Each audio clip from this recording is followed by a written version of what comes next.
Assalamualaikum warahmatullahi wabarakatuh. Waalaikumsalam. Bapak-bapak, ibu-ibu yang saya hormati, marilah kita awali acara kita ini dengan membaca surat Al-Fatihah dengan doa semoga acara ini berjalan dengan lancar dan tertib sampai selesai.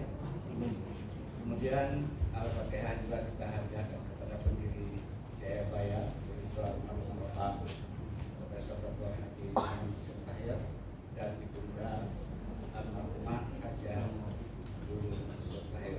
Al-Hajiyah Al-Fatihah.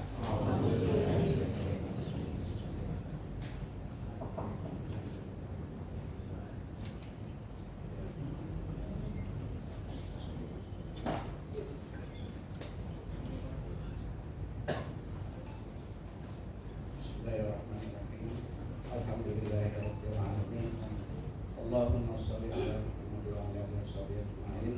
Allahumma ighfir lana wa liwalidina warhamhum kama rabbayana shighara. Khususan ila wali almarhum Bapak Profesor Dr. Haji Yusuf Tahir dan almarhumah Hajah Profesor Hajah Yusuf Tahir. Allahumma ja'al jamana hadza jam'an marhuman wa taqabbal min ba'dihi taqabbal ma'suma. Ya Allah ya Tuhan kami, limpahkan rahmat dan sayang kepada kami yang hadir pada kesempatan ini dan selamatkan kami, lindungi kami setelah selesainya acara ini. Rabbana atina fid dunya hasanah wa fil akhirati hasanah wa qina adzabannar. Sallallahu alaihi wasallam wa ala alihi wasallam. Walhamdulillahi rabbil alamin. Assalamualaikum warahmatullahi wabarakatuh.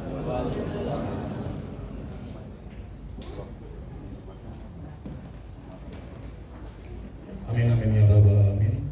Terima kasih atas doa yang telah dipimpin oleh beliau Dr. Andes Haji Syarif Abdillah.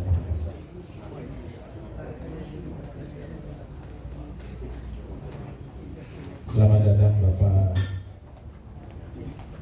Dr. Insinyur Hisar Said MA.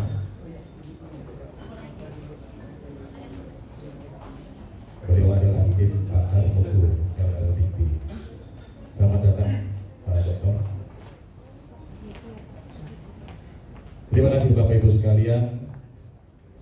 Acara selanjutnya sambutan Ketua Yayasan Jayabaya kepada yang terhormat Bapak Dr. Gigi Ustaz Putra Jaya MH FICD dipersilakan.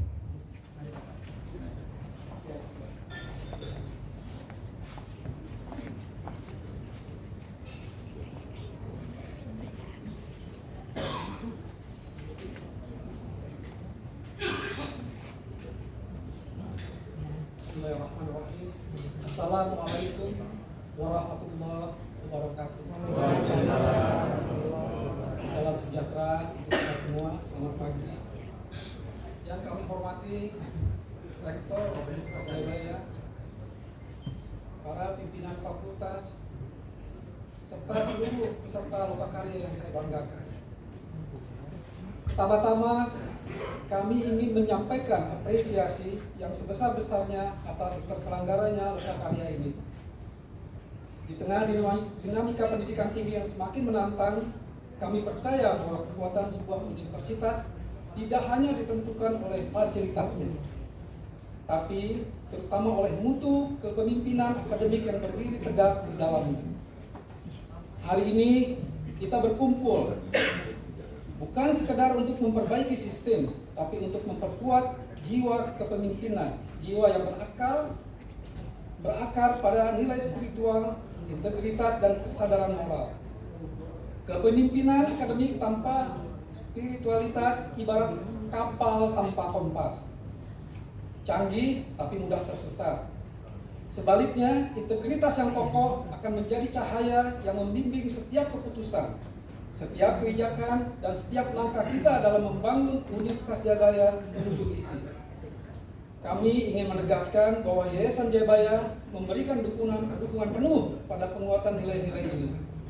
Kepemimpinan yang kita butuhkan bukan hanya yang cerdas secara intelektual, tapi juga yang jernih hatinya kuat prinsipnya, dan konsisten menjalankan amanah akademik dengan kejujuran dan keteladanan. Para pimpinan fakultas adalah garda depan yang menentukan arah perjalanan universitas ini. Maka lokakarya ini kami harapkan menjadi ruang pencerahan, bukan hanya menambah wawasan manajerial, tapi juga menguatkan moralitas, mempertebal etika, dan meneguhkan komitmen bahwa kita memimpin bukan untuk kekuasaan, tapi untuk kemaslahatan. Semoga kegiatan ini membawa energi baru, semangat baru, dan kesadaran baru dalam memimpin dengan hati yang bening, pikiran yang terbuka, dan tindakan yang bertanggung jawab. Terima kasih atas dedikasi Bapak dan Ibu sekalian. Bersama mari kita wujudkan Universitas Jayabaya yang unggul, modern, dan berkarakter. Wassalamualaikum warahmatullahi wabarakatuh.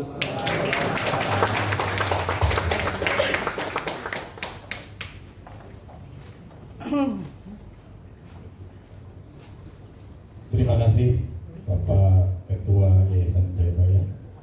Hadirin yang kami hormati, Bapak Ibu sekalian yang kami muliakan. Acara selanjutnya sambutan sekaligus pembukaan lokakarya penguatan kepemimpinan akademik dan manajerial untuk pencapaian visi Universitas Jayabaya yang akan disampaikan oleh Rektor Universitas Jayabaya Bapak Profesor Dr. Haji Fauzi Yusuf Hasibon SHMU. Kami persilakan.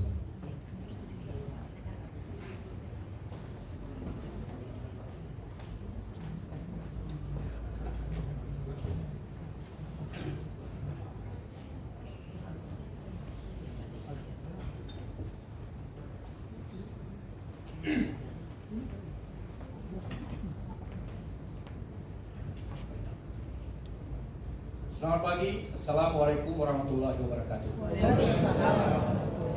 Apresiasi dan penuh rasa hormat saya sampaikan kepada Bapak Ketua Yayasan, Ketua Umum Yayasan Universitas Jayabaya, Pak Mustar. Saya panggil nama kecil saja, diajarkan secara psikologis. Kalau sudah tahu nama benarnya, kita panggil supaya akrab nama kecilnya. Jadi kalau nama kecilnya Pak Adam, Ketua Yayasan. Dengan seluruh jajaran staf yang unggul di keuangan yayasan ini. Saudara-saudara, para pimpinan di lingkungan universitas, dekan, ketua unit, kaprodi, sekprodi, wadek, dan warek, semuanya lah yang hadir di sini. Ini menurut hemat saya ini adalah suatu hari bertuah buat kita. Karena sejak beberapa waktu yang lalu kita telah menerima pengumuman, lalu kemudian pemerintah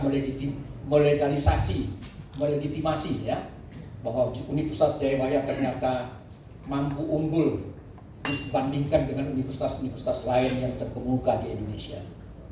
Jadi atas legitimasi itu tentu kita menyampaikan rasa hormat kepada pemerintah dan selanjutnya mengucapkan rasa syukur dan mengucapkan banyak terima kasih semua kinerja yang telah diabadikan dan telah diberikan kepada kita bersama-sama dengan susah payah, ya kan? Saya ucapkan banyak terima kasih. Sebagai rektor saya menyampaikan ucapan terima kasih. Bapak dan Ibu, alhamdulillah disyukur kita panjatkan kepada hadirat Allah Subhanahu wa taala, ya. Tuhan yang Maha Kuasa yang senantiasa melimpahkan rahmat, taufik dan hidayahnya kepada kita semua.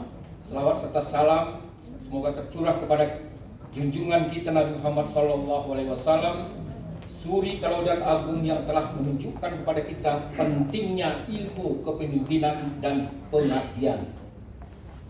Sebelum saya lebih lanjut, izinkan saya membuka pidato dengan pantun, karena kebetulan di sini Pak Hisar datang, orang Sumatera gitu ya Pak ya. Bersama Jayabaya kita berjuang, mengejar prestasi jauh terbentang. Acara berjalan kita pun senang, semoga hadirin rezekinya terbentang. Semua peserta bawa acara dengan pikiran yang istimewa. Terima kasih kesempatannya, saya bicara tak akan lama. Hari ini kita berkumpul bukan sekedar untuk mendengar, tapi untuk bergerak bersama. Itu dia. Jadi saya ingin menganjurkan bahwa bukan hanya mendengar, tapi lebih dari persoalan sampai nanti pada titik akhir di si hari ini, kita harus bisa bergerak seirama bersama. Untuk berbenah dan untuk meneguhkan langkah besar Universitas Jayabaya. Saudara-saudara, kalau kita bicara tentang Universitas Jayabaya, izinkan saya memetik, mengangkat nilai yang terkandung di dalamnya, saudara-saudara. Ya. Dia berdiri di atas cita-cita besar dan semangat muda yang luar biasa. Mesti kita ingat di dalam sejarah. Jayabaya ini dilahirkan oleh seorang putra terbaik Indonesia yang ketika itu bilangan umurnya masih sekitar 20 tahunan lebih sedikit. Ya. Luar biasa ide itu kan. Ia berdiri di atas cita-cita besar dan semangat muda yang luar biasa. Didirikan pada 5 Oktober 1958 di Jakarta oleh seorang anak muda berusia 24 tahun. Namanya terakhir kita kenal Profesor Dr. Muslim Tahir. Tentu umur 24 tahun dulu belum ada detailnya. Masih muda belia. Di usia termuda itu beliau sudah berpikir jauh ke depan, melihat bahwa bangsa ini hanya maju kalau rakyatnya berpendidikan tinggi.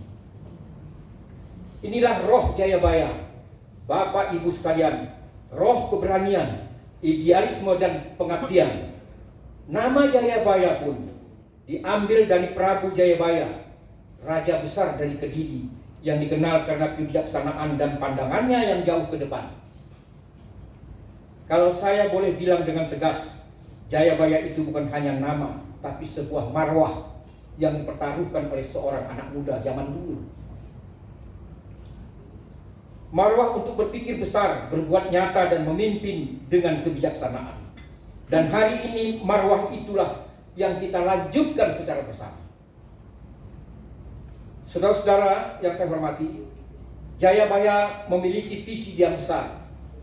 Nanti pada event yang kedua, saya diminta lagi untuk bisa menyampaikan sambung rasa kepada saudara berkaitan dengan visi itu. Dan visi itu harus kita hidupkan, bukan dihafal, bukan dipajang, tetapi diperjuangkan. Jika kita ingin unggul di Asia Tenggara, maka cara berpikir kita pun berubah. Harus sekelas Asia Tenggara. Ini memang menjadi sulit. Kita meninggalkan paradigma lama kepada paradigma baru. Berpikir, pola berpikir yang sudah sampai di ujung di Asia Tenggara.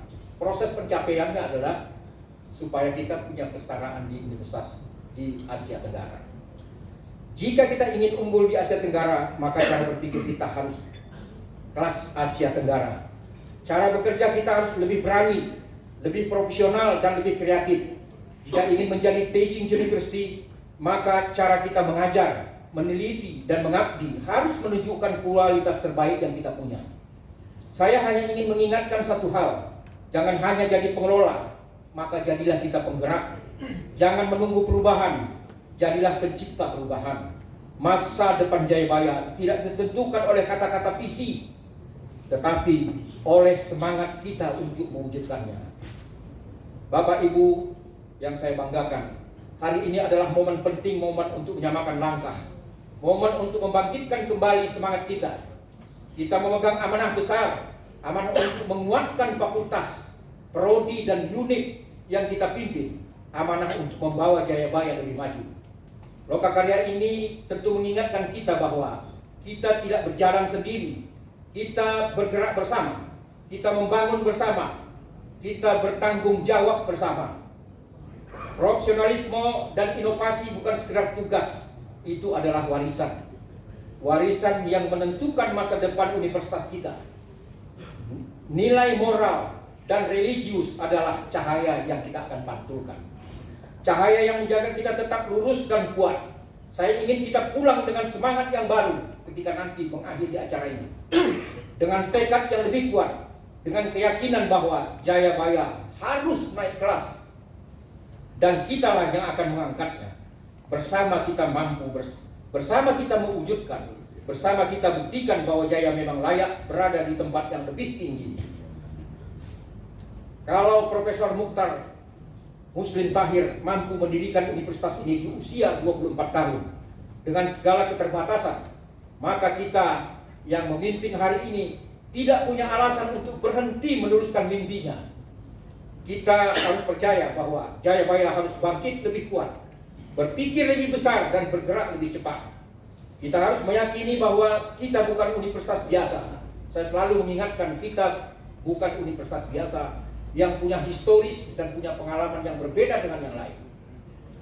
Kita adalah Jayabaya, universitas yang punya sejarah, karakter, dan tanggung jawab moral untuk mencerdaskan bangsa. Mari kita memimpin dengan hati, bekerja dengan integritas, berinovasi dengan keberanian diri. Jika kita bersatu, Jayabaya akan bersinar, bukan hanya di Indonesia, tapi di Asia Tenggara.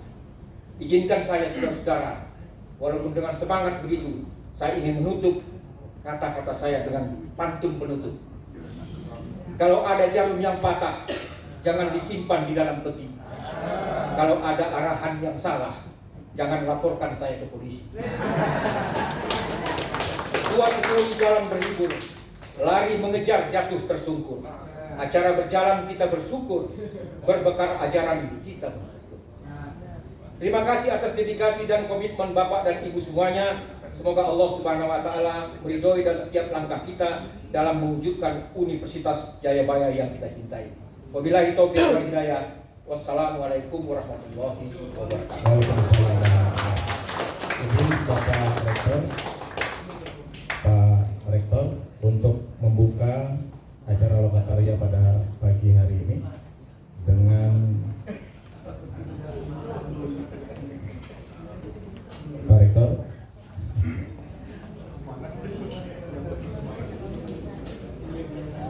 Terima kasih kepada Bapak Rektor Universitas Jayabaya yang telah menyampaikan sambutannya. Izin kepada Bapak Rektor Universitas Jayabaya untuk menandakan pembukaan lokakarya pada pagi hari ini dengan menandai pemukulan gong, akan didampingi oleh Bapak Dr. Insinyur Hisar CMA. Izin Pak Ketua Yayasan Bapak Mustar Putrajaya, Bapak Ketua BPH Yayasan Bapak Husain Muhammad, dan Ibu Wakil Rektor 1, kami persilakan ke atas.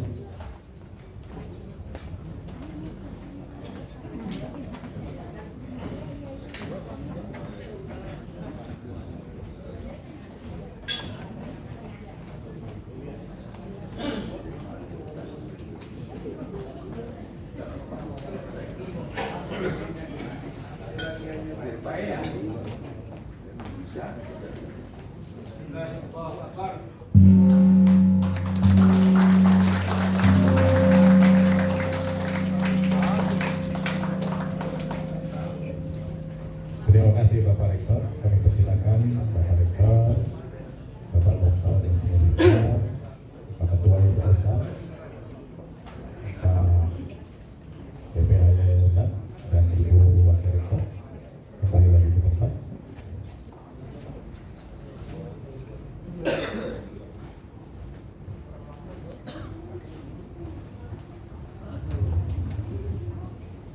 Hadirin yang kami hormati, Bapak Ibu sekalian yang berbahagia, memasuki sesi acara kita pada pagi hari ini, yaitu sesi pertama, pemberian materi oleh Bapak Dr. Insinyur Hisar CMA dengan tema From Policy to Practice, membangun rencana aksi penjaminan mutu pendidikan tinggi pasca Permendik Saintek nomor 39 tahun 2025 menuju akreditasi unggul, yang akan dipandu oleh moderator Bapak Dr. Tristiwanto, SHI MH. Beliau adalah sekretaris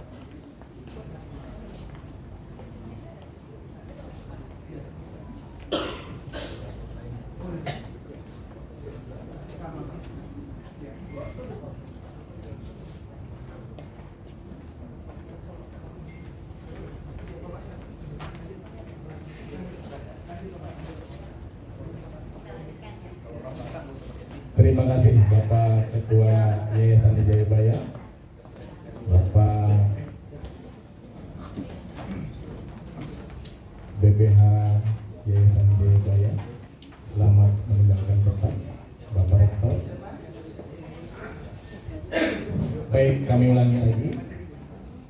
Kami persilakan Bapak Dr. Kristiwanto SHIMH yang akan memimpin jalannya sesi pertama pada Lokakarya hari ini. Kami persilakan untuk waktu dan semuanya kepada Pak Kris sampai jam 11.00. Ya, nanti dibarengi dengan tanya jawab. Kami silakan kepada Bapak Moderator. Terima kasih.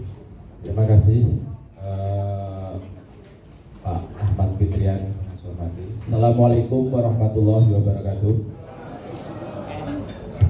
Alhamdulillahirrahmanirrahim. Nahmaduhu wa nasta'inuhu wa nastaghfiruh wa na'udzu billahi min shururi anfusina wa min sayyiati a'malina. May yahdihillahu fala mudilla lahu wa may yudlil fala hadiya lahu. La haula wa la quwwata illa billah. Rabbi shrah li sadri wa yassir li amri wa hlul 'uqdatam min lisani yafqahu qawli. Amma ba'du. Yang saya hormati para pimpinan Sivitas Akademika Universitas Jayabaya, pada kesempatan siang hari ini izinkan saya memimpin memandu dalam prosesi diskusi secara sehat pada siang hari ini. Hari ini kita akan mendengarkan materi dari Bapak Dr. Insinyur Ihsan Sirait MA. Ini nanti akan menyampaikan hal-hal penting terkait bagaimana Universitas Jayabaya ke depan menancapkan dirinya, tadi sudah disampaikan, sejajar di tataran Asia Tenggara. Lebih-lebih ini nanti harus go internasional. Harapannya Jayabaya ini ke depan harus go internasional. Harapannya seperti itu. Sebelum pemateri menyampaikan, akan saya bacakan riwayat hidupnya. Nama lengkap Dr. Insinyur Ihsan Sirait. Beliau sehari-hari di Institut Bisnis Informatika Wikiandi sini Pak ya, seberang. Ya. Nah, beliau juga sebagai pengajar, juga asosiat profesor Pak ya, lektor kepala.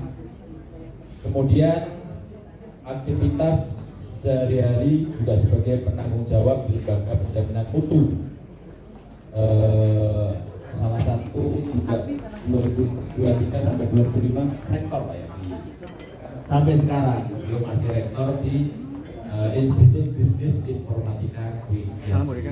Nah, mudah-mudahan pengalaman beliau nanti bisa dibagikan kita bersama, bisa kita dalami, bisa kita elaborasi, sehingga ada poin yang bisa kita ambil untuk mengakselerasi Universitas Jayabaya ke depan ini sejajar di tataran ASEAN, lebih-lebih nanti go internasional. Beliau dulu riwayat pendidikannya di perguruan tinggi Institut Pertanian Bogor, IPB tahun 89, kemudian School of Economic University of the Filipinas 94, dan terakhir kembali ke Alma Mater IPB, Mbak ya, S3-nya ya. Nah, hari ini akan menyampaikan materi terkait masalah bagaimana perguruan tinggi ke depan mempunyai satu peran yang strategis di bangsa ini. Nah, tema yang akan disampaikan yaitu arah kebijakan akreditasi. Ini tentunya semuanya masing-masing fakultas, pimpinan di masing-masing fakultas harus benar-benar menyimak, karena akreditasi ini menjadi satu hal yang penting, fondasi awal dan penjaminan mutu perguruan tinggi dalam era pemantauan otomasi. Artinya ini dari 4.0 sudah naik ke 5.0 Pak ya. Kalau 4.0 itu lebih ke otomatisasi, digitalisasi, teknologi lah yang dikedepankan, tapi etika moral tidak disentuh. Nah, ini Kalau 5.0 bagaimana berkolaborasi antara mesin teknologi ini dengan manusia bisa kolaborasi, bisa mengakselerasi sehingga universitas itu benar-benar menjadi kawah condro di muka, menghasilkan insan-insan akademis yang nanti mampu memberikan peran-peran strategis kemanfaatan bagi bangsa dan negara. Itu idenya. Selebihnya saya serahkan sepenuhnya, waktu kurang lebih ya 15-20 menit untuk menyampaikan. Selebihnya nanti kita elaborasi dengan tanya jawab, pendalaman, dan nanti kita simpulkan. Itulah nanti yang menjadi arah kebijakan Universitas Jayabaya dalam hal akreditasi dan penjaminan hidup ke depan. Gitu ya. Saya persilakan sepenuhnya kepada pemateri Bapak Dr. Insinyur Hisar Sirait MA. Monggo silakan. Terima kasih Bapak. Selamat pagi Bapak sekalian. Assalamualaikum warahmatullahi wabarakatuh. Salam sejahtera bagi kita semua. Om Swastiastu, Namo Buddhaya, salam kebajikan. Salam sehat bagi kita semua Bapak Ibu ya. Tapi kayaknya mic ini lebih bagus Pak ya. Baik, ya. Kayaknya bagus sama Pak. Ibu Bapak sekalian, halo, lebih mantap nih Pak. Izin Bapak, waktu saya tidak lama ya, 25 menit ya. Padahal banyak yang harus saya sampaikan Ibu Bapak. Izin saya tidak duduk, karena saya dosen sama seperti Ibu Bapak. Dosen itu tidak biasa duduk Bapak. Dosen itu harus berjalan. Saya di depan saja Bapak, supaya lebih enak. Saya bisa juga membaca. Ibu Bapak sekalian, karena waktunya sangat sempit, saya diminta sebetulnya untuk membahas Permendikbud 39. Tapi bagi saya itu mudah, itu bisa hanya baca. Tapi bagaimana membumikan itu, memahami peraturan dan respon kita itu seperti yang mau saya sampaikan. Next Bapak, yang pertama, bisa lanjut. Bapak Ibu salam adalah ini sesuatu yang kita nantikan, sesuatu yang sebetulnya kita tunggu-tunggu. Akhirnya bertanggal 2 September 2025 resmi dinyatakan oleh pemerintah, diundangkan. Artinya Ibu Bapak, tidak ada lagi sekarang kekhawatiran kita tentang bagaimana kita sebut dengan penjaminan mutu pendidikan tinggi. Dulu kita bingung kan? Waktu ada Permendikbud 3 2020, kemudian berganti menjadi Permendikbudristek 53 2023, dan itu direview. Wah, semua kita bingung. Tapi kan sudah sempat melakukan ini. Kalau ada perubahan, apa yang akan terjadi? Dalam rangka itu Ibu Bapak, sekarang sudah ada kepastian. Permendikbud nomor 39 2025 memastikan kepada kita, itulah basis kita ke depan untuk bagaimana kita menyelenggarakan pendidikan tinggi dan mengelola perguruan tinggi. Next Pak. Ibu Bapak sekalian yang mau saya sampaikan begini Bapak, kalau kita baca di pasal 3 ayat 2, ini ada kata wajib. Standar nasional pendidikan tinggi wajib dipenuhi oleh setiap perguruan tinggi. Jadi tidak ada satupun perguruan tinggi di Indonesia ini yang tidak akan mengimplementasikan secara murni standar nasional pendidikan tinggi. Ini adalah amanah peraturan kita, amanah Permendikbud. Kalau kita tidak mengimplementasikan ini, maka boleh dikatakan kita menyelenggarakan pendidikan tinggi, mengelola perguruan tinggi yang ilegal. Apa konsekuensinya? Ini rencana aksi kita Ibu Bapak. Next. Jadi saya akan mencoba Ibu Bapak, saya akan mengambil beberapa materi dari Permendikbud 39, kemudian di atas dasar itu kita menjelaskan apa yang harus kita lakukan. Saya tidak akan membahas isinya saja, isinya bisa kita baca Ibu Bapak ya. Saya hanya akan mencoba memahami itu dan menyampaikan apa rencana aksi kita. Rencana aksi kita Ibu Bapak adalah itu bermula dari pasal 116 butir A yang menyatakan bahwa peraturan ini paling lambat 2 tahun sudah harus. Jayabaya kita seluruh nih pengelola perguruan tinggi wajib harus menyesuaikan semua aspek yang kita atur itu sesuai dengan Permendikbud 39. Kapan itu Bapak Ibu? 2 tahun Bapak Ibu. Ini diundangkan tanggal 2 September 2025, paling lambat 2 September 2027. Jayabaya wajib harus menyesuaikan keseluruhan Ibu Bapak. pengelolaan akademiknya, pengelolaan non akademiknya, semua harus disesuaikan dengan Permendikti 39, butuh 2 tahun. Oleh karena itu Bapak Ibu, apa yang harus kita lakukan? Next Ibu, tantangan yang pertama tadi. Baik, oh ya, ini lebih bagus. Tantangan yang pertama Ibu Bapak, tadi Bapak Rektor, kalau kita perhatikan dengan begitu semangatnya beliau, ada satu kata tadi, teaching university. Saya tadi memaknai itu bahwa Jayabaya, saya mau bilang Atmajaya gitu, jadi masih tunjuk mana-mana. Iya, masih banyak undangan ini. Jadi Bapak Ibu, jadi tadi Bapak Rektor kita telah menyampaikan teaching university. Ketika beliau menyampaikan itu, saya sangat menyadari berarti Jayabaya telah menetapkan diferensiasi misinya. Ibu Bapak, ini adalah, kalau kita lihat kenapa kita harus menetapkan diferensiasi misi, ini adalah amanah undang-undang. Permendikti Saintek 39 pasal 4 ayat 3, kalau kita baca Bapak Ibu, dikatakan di sana, penyelenggaraan Tridharma sebagaimana dimaksud pada ayat 2 sesuai dengan misi dan mandat perguruan tinggi. Sekarang persoalannya apa yang harus kita lakukan Ibu Bapak? Jayabaya harus sekarang menetapkan dalam bentuk surat keputusan rektor bagaimana diferensiasi misinya. Mudah-mudahan tadi beliau menyampaikan itu bukan atas dasar ide beliau, tapi sudah menjadi ketetapan dan ketentuan kita. Karena akan berubah banyak Bapak Ibu. Next to Ibu, hanya sekedar konsepnya saja. Rencana aksi yang pertama, Jayabaya harus menetapkan sebetulnya, sudahkah universitas ini menetapkan dari 4 pilihan itu mana yang kita tetapkan? Karena pemerintah sangat menyarankan setiap penyelenggara dan pengelola perguruan tinggi itu wajib harus menetapkan diferensiasi misi. Kenapa Bapak Ibu? Kalau nanti kita lihat, mudah-mudahan tidak banyak berubah. Kalau kita lihat Ibu Bapak skema akreditasi perguruan tinggi dengan 4 kriteria yang baru. Kriteria yang keempat itu adalah apa? Diferensiasi misi. Konsekuensinya sekarang Ibu Bapak, Jayabaya, kalau tadi Pak Rektor telah menyampaikan kepada kita, ini adalah teaching university, berarti next Ibu, berarti Ibu Bapak itu memilih unggulan pendidikan. Unggulan pendidikan ini.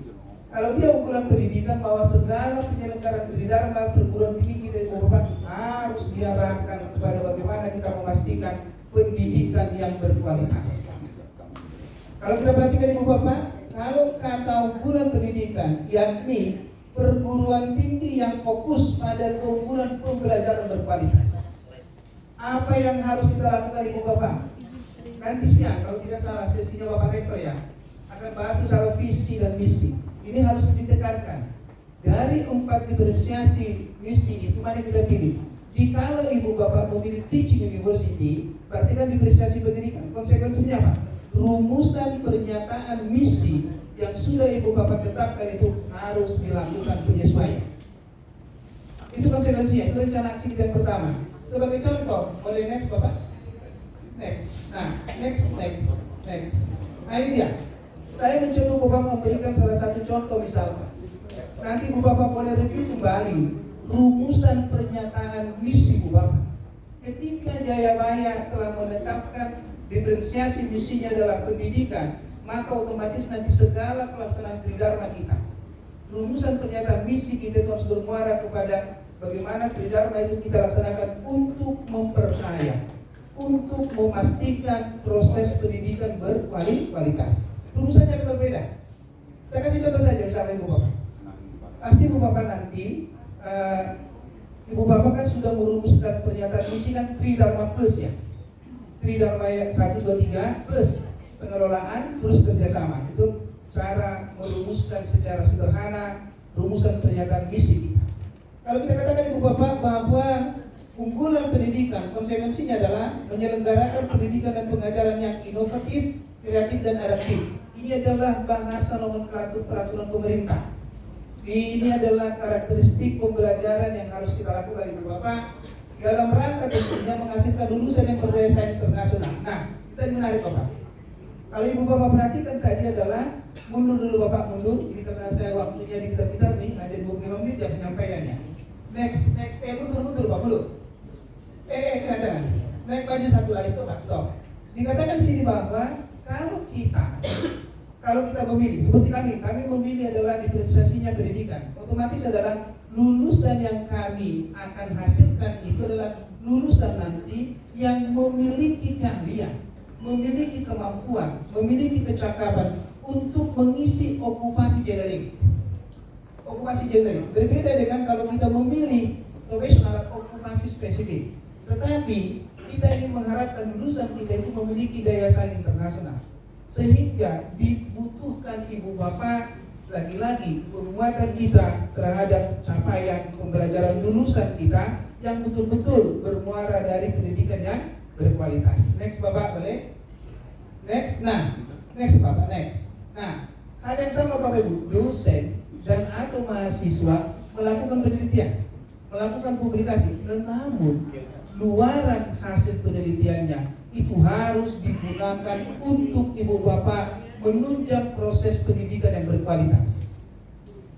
Itu namanya unggulan kita Pak, diferensiasi pendidikan. Hal yang sama, jika ibu bapak melakukan pengabdian kepada masyarakat, hasil atau luaran pendidikan PKM itu harus kita gunakan untuk memperkaya, menguatkan proses pendidikan kita. Konsekuensinya sekarang, rumusan pernyataan misi ibu bapak mengalami perubahan. Itu dulu yang pertama Bapak. Tapi nanti siang tolong disampaikan dengan Bapak Rektor keputusan kita di 4 diferensiasi itu. Apakah profesional, apakah pendidikan, apakah riset, atau apakah wirausaha. Itu Bapak Ibu ya, itu nanti bakal Ibu Bapak nanti siang. Next Bapak, next. Tantangan yang kedua Bapak Ibu. Ini agak menarik ini. Tantangan yang kedua Ibu Bapak bahwa di Permendikbud nomor 3 tahun 2020, di Permendikbudristek 53 tahun 2023 itu masih mengatur tentang tugas pokok perguruan tinggi terkait dengan implementasi SBMI. Masih ada tugas pokoknya Pak. Sekarang di Permendikbud 39 ada lagi diatur tentang tugas pokok. Kalau ini demikian Bapak Ibu adalah sekarang pertanyaan kita, bagaimana Jayabaya akan merespon ini? Apakah akan mengikuti secara murni Permendikbud 39 yang tidak mengatur bahwa harus ada tugas pokok? Sebelumnya diatur tugas pokok kita Ibu Bapak, kita harus memiliki perangkat SPMI, kita harus memiliki organisasi SPMI, meskipun itu boleh terintegrasi, meskipun itu boleh embedded, kita harus memiliki Ibu Bapak namanya pelaporan dan pendokumentasian. Sekarang tidak diatur. Kadang-kadang di Permendikbud 39 itu tidak diatur lagi. Pertanyaan kita sekarang, apakah Jayabaya masih perlu nggak itu? Kalau nanti sampaikan ke Bapak Rektor siang ini kan? Jadi ini makanya saya di depan nih Pak, saya nggak membahas undang-undang ya Pak, tetapi apa rencana aksi kita ke depan? Karena nanti akan orang ngomong ini, kan tidak diatur lagi di undang-undang, apa yang kita punya? Betul nggak Bapak ya? Tidak diatur di peraturan, ngapain Jayabaya harus ada? Tetapi Bapak, saya nggak tahu nih, nggak tahu. Sampai sekarang kan baru 3 bulan kita keluar instrumen akreditasi. Sampai sekarang akreditasi itu tetap meminta satu namanya penjaminan mutu. Kalau kita lihat Bapak Ibu sekarang skema dari akreditasi institusi, Bapak dulu masih 9 ya. Sekarang kan nanti akan menjadi 4 itu nanti adalah nomor 1 culture, budaya mutu. Itu bicara mengenai SPMI. Tetapi nggak diatur lagi di sini Bapak. Nanti kayak benar-benar Pak Rektor ya, masih perlu ada lembaga penjaminan mutu gitu Bapak. Karena kan ada lagi Bapak. Nah oleh karena itu Bapak ini rencana aksinya next Bapak next. Iya. Nah meskipun demikian nanti Bu Bapak, saya mengharapkan siang ini dengan Bapak Rektor nanti jangan ngomongin ya. Jadi Bapak Rektor ini memberikan tugas Bapak Rektor Jayabaya bukan? Ini hanya aksinya saja nih. Saya menyatakan Bu Bapak adalah meskipun tidak diatur seperti tadi Bapak ya. Sekarang pertanyaan saya, jujur ya, tanya dalam hati, jawab dalam hati. Dengan adanya penjaminan mutu di Jayabaya, menurut Ibu Bapak nih, sudahkah Jayabaya dijalankan dengan baik? Dalam hati aja. Sudah. Itu jangan dalam hati, jangan jawab dalam hati saja. Dengan adanya dokumen standar, sudahkah setiap unit kerja mengerjakan pekerjaannya sesuai dengan standarnya? Jangan dijawab. Sekarang pertanyaan saya, jikalau nanti nggak ada organisasinya, nggak ada dokumennya, apa nggak semakin ngawur? Padahal tadi Bapak Rektor pikir apa? Daya saing Asia Tenggara. Padahal dikatakan di sini Bapak Ibu nanti akan masuk di situ di tantangan. Saya 10 tantangan itu dari Permendik Saintek itu. Tantangan yang ke-8 kalau saya tidak salah adalah nanti Bapak Ibu hanya perguruan tinggi yang terakreditasi dan terakreditasi unggul yang boleh akreditasi internasional. Itu ada di situ, itu clear di peraturan. Nanti kita lihat. Nah, sekarang pertanyaan saya adalah nanti siang kalau dipastikan jangan ada di kita Bapak kan nggak diatur di Permendik Saintek. Ngapain Jayabaya punya organisasi SPMI? Ngapain punya kebijakan SPMI? Ngapain punya standar SPMI? Tidak Bapak. Bagaimana kita mengelolanya tanpa perangkatnya? Next Bapak. Oleh karena itu saya mengharapkan ini Bapak. Tantangan yang ketiga, jadi saya agak ini juga sebetulnya kalau saya membaca Permendik Saintek ya, agak ada perbedaannya. Ada kontranya. Kenapa? Di pasal 67-68 dikatakan bahwa ini perguruan tinggi wajib melaksanakan penyuluhan mutu internal dengan mengembangkan SPMI. Bagaimana caranya kita mengembangkan SPMI kalau kita tidak punya apa? Organisasinya. Bagaimana kita bisa mengembangkan SPMI kalau kita tidak punya perangkatnya? Ini Ibu Bapak ya. Oleh karena itu Bapak Ibu saya menyampaikan bahwa di pasal 67 dan 68 ini tantangan yang ketiga sekarang. Jayabaya harus tetap mengelola penjaminan mutunya jauh lebih baik dari ada yang sekarang. Amin. Amin Ibu Bapak ya. Aman, jangan nanti ada ngomong ya, ini bukan gak diatur lagi, ngapain lagi ada LPM, bubarin aja LPM, jangan loh Bapak, ada begitu. Baru jangan langsung bubarin. Karena setelah permen ini diundangkan, saya banyak bertanya dari yayasan. Pak Rektor kalau demikian besok-besok tidak perlu lagi ada LPM di tempat kami. Kenapa? Kan tidak diatur lagi oleh.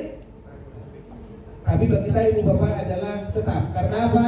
Ini adalah rencana aksi Ibu Bapak. Next Pak, next. Nah, ini rencana aksinya Bapak. Kalau boleh dari sekarang Ibu Bapak adalah karena toh juga pada akhirnya kan luaran dari pengembangan SPMI itu akan digunakan oleh lembaga akreditasi untuk memberikan harkat dan peringkat akreditasi kita. Itu kata kuncinya Bapak. Yang itu dulu ada di Permen Ristekdik 62 tahun 2016. Yang kalimat itu tidak ada lagi di nomor 3, 53, 39. Tetapi esensi dasarnya adalah luaran dari penerapan SPMI akan digunakan oleh pihak eksternal untuk menetapkan harkat dan peringkat akreditasi. Artinya Bapak Ibu, Ibu Bapak sekarang bagaimana kita pengembangan SPMI pasti adalah tadi kita sepakat harus ada perangkat. Setelah itu Ibu Bapak kita lengkapi sama-sama kita jelas sasarannya, jelas indikatornya, jelas target kerja yang akan kita kejar. Oleh karena itu mulai dari sekarang Ibu Bapak sudah saatnya kita menyatakan bahwa segala sesuatu yang akan kita kerjakan itu harus semua berbasis SPMI.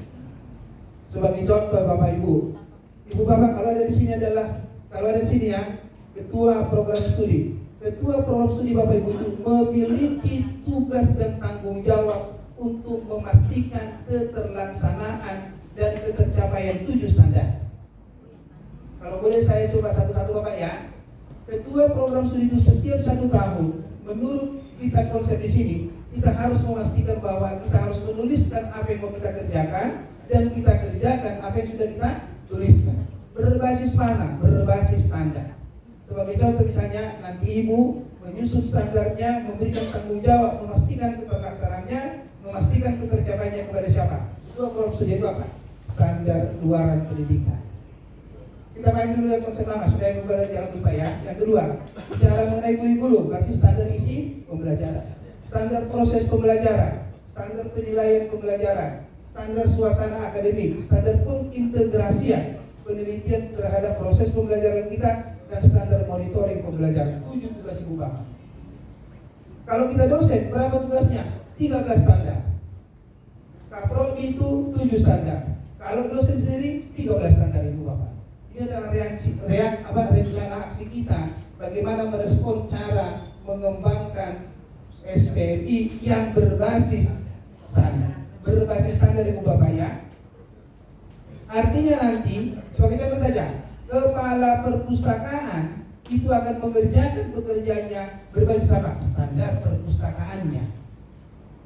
Kepala LPPM yang mau mengerjakan tugasnya berbasis mana? Berbasis kepada standar luarannya, standar prosesnya, standar masukan penelitian.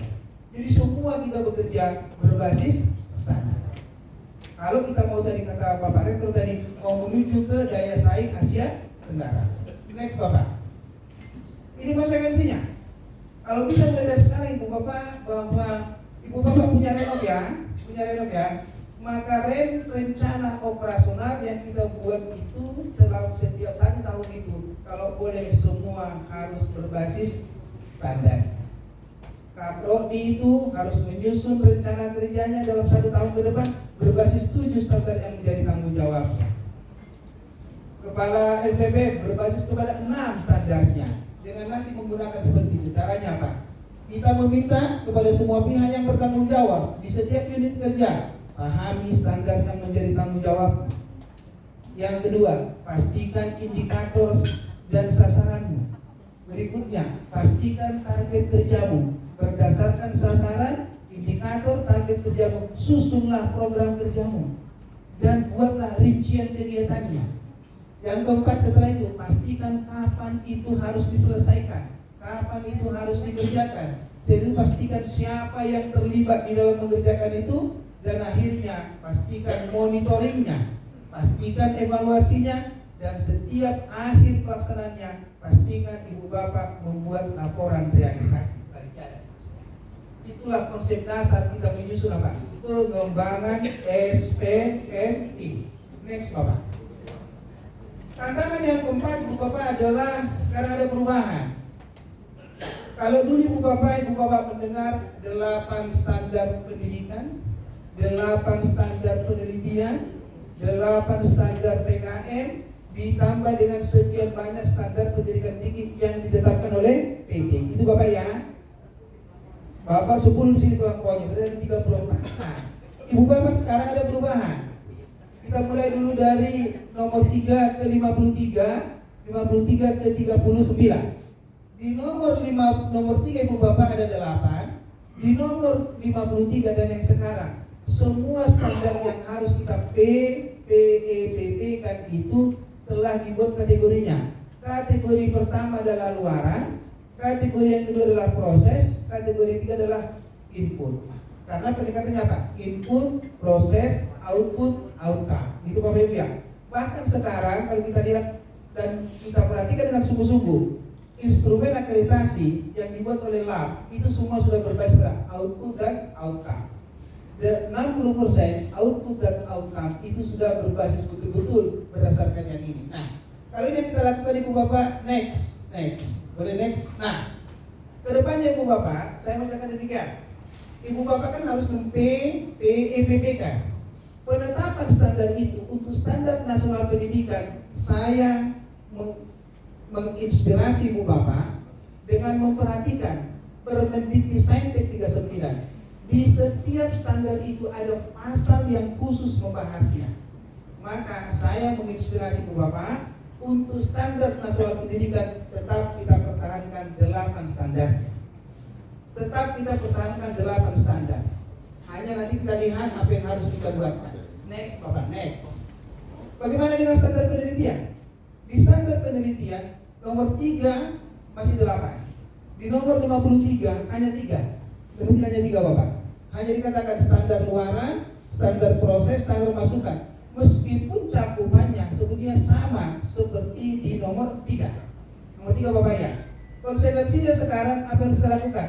Kita harus menetapkan sekarang 3 kategori besar standar penelitian, yaitu next Bapak. Ini dia. Jadi hanya 3 sekarang Bapak. Standar luaran, standar proses, standar masukan. Jadi hanya 3 Bapak. Instead of 8, ketiga nomor 3.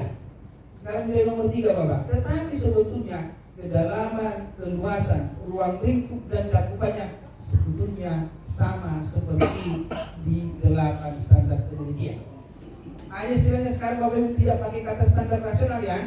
Tidak pakai kata standar nasional. Artinya apa? Kalau standar nasional pendidikan yang Bapak Ibu bangun 8 itu sama dengan seluruh pengelola perguruan tinggi. Tapi kalau standar penelitian tidak dikatakan standar nasional, hanya standar penelitiannya apa? Ibu Bapak menetapkan sendiri sesuai dengan karakteristik Jayabaya. Jadi tidak perlu Bapak Ibu adalah melihat ITB misalkan itu karena standar penelitian. Hal yang sama dengan PKM. Sebentar. Nah, ada tambahan Ibu. Sebelumnya di nomor 3 tidak ada namanya dengan penerapan TIK dalam proses penelitian. Di 53 itu sudah diatur penerapan teknologi dan informasi yang dikomunikasi nih, TIK-nya di penelitian. Maka Ibu Bapak kalau bisa Ibu Bapak nanti ketika menetapkan standar masukan penelitian, tolong ditambahkan satu lagi mengenai ketersediaan TIK di dalam proses penelitian. Itu adalah rencana aksinya yang agak berbeda dengan nomor 3. Next Bapak, ada yang sama untuk yang namanya dengan pengabdian kepada masyarakat. Dulu 8, sekarang di 53 juga 8, di 39 juga di 53 3, di nomor 39 juga 3. Next. Sama Bapak. Nggak ada yang berubah. Yang berubah cuma satu. Kalau nanti Ibu Bapak di standar masukan PKM tetap harus dimasukkan penerapan TIK di dalam pelaksanaan PKM. Itu Bapak Ibu terkait dengan standarnya ya. Next. Tantangan berikutnya Ibu Bapak, tantangan yang ke-7. Tantangan yang ke-7 Bapak Ibu adalah ini berbeda total. Dulu di Permendikbud nomor 3 yang Ibu Bapak sudah kerjakan dan Ibu Bapak sudah bertanggung jawab adalah 9 kriteria. Evaluasi yang dimaksud di sana hanya evaluasi pelaksanaan. Sekarang Bapak Ibu dikatakan evaluasi pemenuhan. Evaluasi pemenuhan. Dan evaluasi pemenuhan yang dimaksud di situ, kalau dulu di nomor 3 itu hanya bicara kita lakukan evaluasi setelah standar itu selesai dilaksanakan. Kalau sekarang Ibu Bapak mau evaluasi itu dilakukan selama standar dilaksanakan dan setelah selesai standar dilaksanakan. Agak berbeda Ibu Bapak ya, agak berbeda. Apa konsekuensinya? Next. Rencana aksi Ibu Bapak adalah ini. Ibu Bapak dengan memperhatikan Permendikbud 39 tadi, perlu sekarang kita pengelola perguruan tinggi itu memastikan bahwa seluruh pelaksanaan standar wajib harus dimonitoring dan dievaluasi. Wajib Bapak. Jadi tidak boleh pilihan. Hanya ini, dan seluruh sekarang standar. Kalau kita tetapkan tadi minimal 14 standar SNDT, 14 Bapak Ibu, maka pelaksanaan itu wajib harus dievaluasi. Bagaimana caranya? Caranya dari Ibu Bapak adalah selama standar itu dilaksanakan dimonitoring. Makanya Ibu Bapak sebagai contoh misalkan ketua program studi ini, aksinya begini Bapak Ibu. Proses pembelajaran sebagai contoh Pak. Sebagai contoh Pak Bu, dijawab dalam hati saja. Berapa kalikah Universitas Jayabaya, khususnya Kaprodi, memonitoring proses pembelajaran? Dalam hati? Nah, sekarang saya jawab. Kalau Ibu Bapak menjawab 2 kali, 3 kali, 4 kali, berarti belum menjalankan amanah undang-undang. Proses pembelajaran itu dimonitoring, setiap proses itu dilaksanakan. Berapa kali proses pembelajaran kita lakukan di Jayabaya? 16 kali, termasuk ujian. Maka proses monitoring harus berapa? 16 kali. Itu namanya ketentuan. Jadi jangan lagi istilah Bu, sebelum UTS, setelah UTS nggak boleh Bapak. Bahkan rapat koordinasi Ibu Bapak lakukan sebetulnya dievaluasi, dimonitoring prosesnya, dievaluasi hasilnya. Maka seyogianya ketua program studi harus selalu melakukan rapat koordinasi sebagai bentuk monitoring itu setiap minggu. Setiap minggu Bapak, karena dikatakan proses monitoring. Kan kalau Ibu Bapak nanti Ibu Bapak kita lihat secara detailnya Bapak Ibu ya, proses monitoring itu bisa dia dilakukan secara reporting atau meeting. Maka Kaprodi itu wajib Bapak Ibu sekarang membuat weekly report ke di sini apa? Di atas Kaprodi ada jurusan ada ya? Langsung ada ya? Langsung ada. Jadi setiap minggu Kaprodi itu wajib membuat apa? Weekly report ke siapa? Wadik. Wadik 1 itu wajib juga membuat weekly report ke dan seterusnya dan seterusnya. Maka setiap bulan harus ada rapat pimpinan yang dipimpin oleh siapa? Rektor. Itu namanya apa? Monitor. Setelah nanti Bapak Ibu di dalam pelaksanaan standar, evaluasi yang Ibu Bapak lakukan itu adalah evaluasi diagnostik, kalau enggak evaluasi formatif. Sekarang masalahnya yang diminta oleh undang-undang adalah mundur dulu Pak. Satu saat ini Pak. Dikatakan di sana evaluasi pemenuhan standar itu dilaksanakan secara berkala melalui pemantauan, evaluasi diri, audit mutu internal dan asesmen. Berarti Ibu Bapak, pemantauan evaluasi diri Ibu Bapak lakukan selama standar itu dilaksanakan. Ibu Bapak melakukan audit mutu internal setelah standar itu selesai dilaksanakan, dan asesmen oleh pihak eksternal. Dalam hal ini proses akreditasi. Jadi evaluasi sekarang Bapak tidak lagi hanya 1 kali dalam 1 tahun. Karena itu aturan kita Bapak, tidak lagi hanya 1 kali 1 tahun. Dilakukan monitoring dan evaluasi selama standar dilaksanakan, baru setelah selesai dilakukan di paling tidak di semester dan juga di akhir. Ini Bapak ya. Next, tantangan berikutnya. Tantangan berikutnya Bapak ada penjaminan mutu. Nah, tantangan berikutnya adalah di pasal 37 dikatakan Ibu Bapak, ini kebetulan Ibu Bapak sudah puji Tuhan lah ya, sudah unggul ya, mantap lah gitu ya. Maka Ibu Bapak yang kedepannya harus diperhatikan lagi nih, pelaporan SPMI kita Bapak, jangan sampai nanti Jayabaya pelaporan SPMI-nya itu mohon maaf Bapak Ibu tidak sesuai dengan keunggulannya jikalau tidak dilakukan pemantauan kualitas. Oleh karena itu Ibu Bapak wajib sekarang harus dipastikan pelaporan pelaksanaan standar di pelaporan spmi.kemdikti.saintek.go.id itu betul-betul dilakukan dengan baik. Apa konsekuensinya ke depan? Next. Ini rencana aksi. Kedepannya Ibu Bapak harus menguatkan penjaminan mutu perguruan tinggi. Itu nanti akan bicara mengenai memfasilitasi akreditasi institusi dan memfasilitasi akreditasi internasional. Ibu Bapak juga harus menguatkan penjaminan mutu di fakultas itu dalam rangka akreditasi program studi sesuai dengan LAM-nya Ibu Bapak ya. Dan yang ketiga, penjaminan mutu Ibu Bapak hanya menyiapkan instrumen akreditasi. Itu nanti strategi-strategi yang kita bisa lakukan. Yang nanti siang akan Ibu Bapak bahas dengan Bapak Rektor. Next Bapak. Nanti rencana aksi berikutnya Ibu Bapak pastikan di sini ada 3 hal. Tolong dipastikan Ibu Bapak perumusan kebijakannya, pengendalian strategisnya, dan monitoring dan evaluasi SPM-nya kita. Nanti di sini masing-masing sudah saya sampaikan apa yang harus dilakukan di setiap aras-aras itu. Di aras penguatan mutu PT, berarti kan di atas Ibu harus pastikan di sana adalah yang paling penting nomor 1 adalah merumuskan dan menyusun kebijakan SPM universitas. Kalau tadi Bapak Rektor menyampaikan kita harus berdaya saing Asia Tenggara, maka kebijakan SPM kita kalau tidak Ibu Bapak tidak lagi boleh berbasis kepada SNBT kita, tapi kepada standar AU kalau boleh ya. Next Mas. Nah, ini adalah untuk fakultas. Saya sudah coba buat dulu. Ini untuk fakultas. Berarti untuk di fakultas itu ada 5 yang harus dikerjakan. Implementasi SPM-nya di tingkat fakultas atau jurusan kalau ada, koordinasi keterlaksanaan, monitoring dan evaluasi, pengendalian mutu, dan juga pendokumentasian. Ini adalah 5 tahapan aksi yang harus segera kita lakukan. Next Bapak, di program studi ini adalah Ibu Bapak ada 3 yang harus segera kita lakukan. Yang pertama adalah bagaimana implementasi SPMI Prodi itu secara operasional.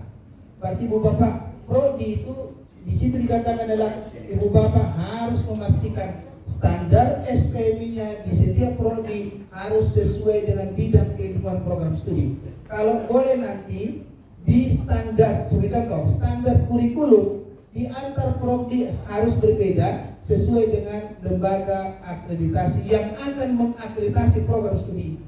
Seterusnya pengendalian mutu juga berbeda, pelaporan, dokumentasi dan persiapan akreditasinya pun berbeda. Next Bapak. Tantangan yang ke-8. Ini juga Bapak, ini belum masuk ini wajib sekarang.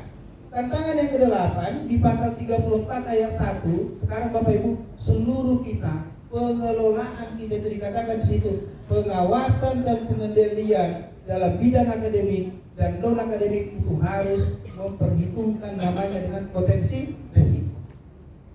Maka sekarang Ibu Bapak, standar kita pun harus standar berbasis risiko.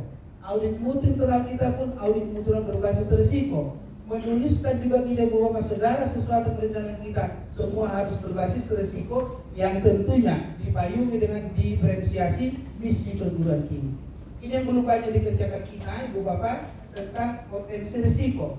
Konsekuensinya nanti Ibu Bapak, renstra Ibu Bapak, renopila Ibu Bapak itu harus berbasis risiko yang di dalamnya ada namanya mitigasi risiko. Banyak berubah Bapak dengan adanya peraturan baru ini. Next. Nah ini sudah next saja. Nah tantangan yang ke-9, akreditasi internasional, pasal 82 Bapak. Di pasal 80 dikatakan sih Bapak, program studi yang telah memperoleh status terakreditasi atau terakreditasi unggul dapat mengajukan akreditasi kepada lembaga akreditasi internasional. Apa yang harus kita lakukan? Next. Yang kita lakukan ini Bapak Ibu. Maka sekarang Ibu Bapak, kita harus memastikan ada upaya konkret dari kita untuk peningkatan daya saing implementasi Tridharma. Pertanyaan kita sekarang Ibu Bapak ada, sudahkah Tridharma perguruan tinggi kita itu sudahkah berdaya saing internasional? Dalam hati aja. Nah kalau ini dijawab dulu Bapak, ini benar ini. Kepala LPPR kita misalkan, banyak kita selalu keliru Bapak. Karena kita katakan nih, proses penelitian kita itu kan harus berdaya saing internasional.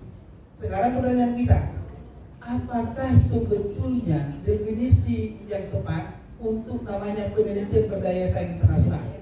Banyak orang yang memberikan pemahaman Bapak Ibu, saya melakukan penelitian internasional jikalau saya meneliti bersama orang asing, memperoleh dana bersama orang asing. Sebenarnya tidak. Sudah sangat dipahami betul Ibu Bapak adalah penelitian dikatakan itu berdaya saing internasional jikalau tema penelitiannya, isu penelitiannya, topik-topik penelitiannya itu topik-topik yang dinyatakan Bapak Ibu adalah topik-topik yang internasional. Sebagai contoh misalnya Ibu Bapak, kalau nanti kita cek, sudahkah peta jalan penelitian kita, sudahkah peta jalan yang dikatakan dia berbasis internasional? Hal yang sama dengan PKM Bapak Ibu, kita tidak perlu harus melakukan PKM di Taiwan, di Malaysia, tidak perlu. Tetapi isu-isu yang kita PKM-kan, tema-tema PKM kita, itu semua tema-tema internasional. Maka nanti di dalam prosesnya itu sudah betul, tinggal nanti inputnya, apakah ada pendananya atau tidak. Tetapi outputnya Ibu Bapak adalah ketika Ibu Bapak melakukan proses yang tadi, otomatis dia akan memberikan output yang berdaya saing internasional. Hal yang sama Ibu Bapak, coba Ibu Bapak nanti perhatikan kita lihat di pembelajaran kita. Kalau otomatis nanti kita lihat di RPS Ibu Bapak ya, apakah bahan kajian kita di dalam RPS kita itu sudahkah bahan kajian yang bernuansa internasional? Pengalaman belajar mahasiswa kita dengan memberikan tugas-tugas mahasiswa kita, sudahkah tugas-tugas mahasiswa itu Ibu Bapak membuat case-case dari case-case internasional? Itu Bapak Ibu. Ini adalah waktu habis? 2 menit lagi. Waduh, ya sebenarnya udah buru-buru banget. Terus Pak. Nah, tantangan yang ke-10, akreditasi program studi yang paling berat. Perguruan tinggi Ibu Bapak sudah unggul, alhamdulillah luar biasa. Sekarang tantangannya adalah program studi.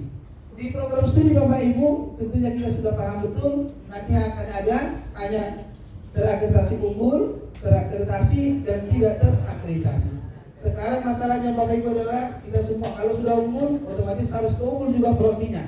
Dikatakan saya demikian, program studi itu akan memperoleh akreditasi unggul jikalau program studi itu mampu mempertanggungjawabkan standar yang dia sudah PPEPP kan itu haruslah standar yang melampaui SNDT memenuhi standarnya lah. Konsekuensinya next. Nah, konsekuensi ini Bapak. Sekarang Ibu Bapak, saya rencana aksi kita ke depan adalah penjaminan mutu sekarang itu akan berbeda. Berbeda Bapak Ibu skop worknya ya. Berbeda tugas pokok, fungsi, kewenangan dan tanggung jawabnya. Kalau dia perguruan tinggi itu Ibu Bapak adalah perguruan tinggi lembaga penjaminan mutunya, apapun namanya di sini Bapak, berkewajiban harus menetapkan namanya SN Dikti. Wajib itu, wajib. Nanti Bapak di masing-masing fakultas akan menetapkan standarnya yang melampaui apa yang ditetapkan oleh DPT yang sesuai dengan LAM-nya. Contoh, kalau dia di ekonomi, berarti nanti apa? Lamemba. Berarti nanti standar yang akan dibangun di sana, next nih. Maka nanti yang akan dibangun di sana adalah SNDT yang sudah ditetapkan di perguruan tinggi, ditambah dengan hal-hal apa yang diminta menjadi standar unggul oleh LAM. Maka nanti Bapak Ibu, setiap fakultas akan memiliki SPMI yang berbeda. Karena apa? Karena dimensi dan indikator yang diminta oleh Lamemba beda dengan LAMTI. Di sini ada berapa fakultas? 8 fakultas. 8 fakultas dia akan diakreditasi oleh 8 LAM yang berbeda. Berarti Bu, dan tugas kita sekarang tidak boleh lagi membuat standar SPMI yang satu untuk semua. Nggak bisa Bapak, karena Lamemba berbeda dengan Lantek berbeda dengan Lanspak berbeda dengan Lampimpokong, berbeda. Yang ada hanya di aras namanya apa? Standar nasional pendidikan tinggi di aras perguruan tinggi. Jadi tugas kita sekarang bertambah banyak. Konsekuensinya tadi saya sudah buat di depan. Akibatnya adalah nanti tupoksi antar di PT, di fakultas, di unit program studi juga akan berbeda tupoksinya. Next, masih ada lagi Pak? Itu ada saya kira Bapak Ibu. Masih ya Pak? 25 menit ya? Iya, lebih dikit ya. Jadi barangkali Bapak Ibu yang perlu saya sampaikan, saya mohon maaf Ibu, saya tidak membicarakan Permendagri Sainteknya Pak, itu sudah biasa itu. Tapi respon kita atas hal-hal apa yang harus kita buat rencana aksinya, itu yang mau saya inspirasi pagi hari ini. Mudah-mudahan inspirasi ini Bu Bapak boleh nanti menjadi bahan perbincangan Ibu Bapak di topik-topik berikutnya. Saya kembalikan ke moderator ya. Aplaus buat materi Pak Ustaz Ibrahim. Luar biasa sekali Pak. Ini hal yang baru kalau yang belum tahu. Tapi kalau sudah tahu, ini satu hal yang bisa menjadi penguatan untuk akselerasi ke depan. Sebenarnya dari apa yang disampaikan bisa kita tangkap ide dasarnya. Sebenarnya setiap masing-masing fakultas atau institusi ini ide dasarnya juga adalah di SPMI. Tadi saya juga sempat dibisikin sama Bu Warek berbicara tentang SPMI. Hari ini dijelaskan. Jadi kalau SPMI ini masing-masing sudah mempunyai standarisasi itu tadi, ngomong akreditasi sebenarnya sih mudah sekali menurut saya. Setelah unggul, kita ngomong akreditasi internasional juga sebenarnya sudah mudah. Problemnya itu dilakukan setiap menjelang. Nah, itu jadi problem. Kalau itu menjadi satu hal yang kita lakukan, kewajiban itu kita tunaikan, apalagi tadi ada evaluasi mingguan, wah itu akreditasi suatu hal yang nggak susah gitu.